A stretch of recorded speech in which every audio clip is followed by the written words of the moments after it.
Today I'm going to be comparing this Nintendo Switch wireless controller from Afterglow versus this wireless controller from 8Bitdo. Now, one thing I did want to mention, I actually pushed the button before I started the video. You can see it's trying to scan. This controller cannot be used to wake the Switch out of sleep mode, whereas this Afterglow wireless controller can. You just need to push on the home button, and you can see there that it woke up the Nintendo Switch. I'm going to push that 3 times, and you know that it worked first because it is the first controller, versus this 8Bitdo one connected second because it is now the second controller.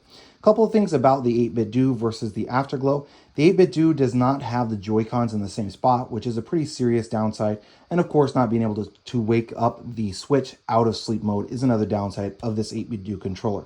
The reason for that is this one can actually work on a variety of different consoles, devices, that sort of thing. So it's designed to work with all of them. Another thing about this is that you can't really see the letters.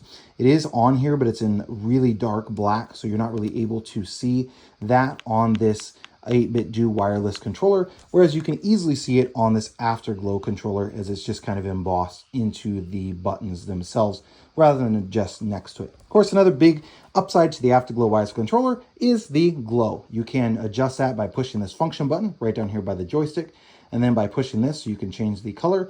If you want, you can push these buttons up here to adjust the different things that you want it to do, etc. So overall, both are definitely controllers that work well. I personally prefer the Afterglow to the 8Bitdo because of the reasons mentioned. I'm not a fan of the Joy-Cons not being in the same position, as that can throw you off when you're gaming. If you're used to the joystick being up here and it's actually down here, that can mess up your hand-eye coordination a little bit. The controller itself is relatively comfortable on the 8Bitdo, so it's about the same size as the Afterglow is, and truthfully, the handles on the 8Bitdo are more comfortable.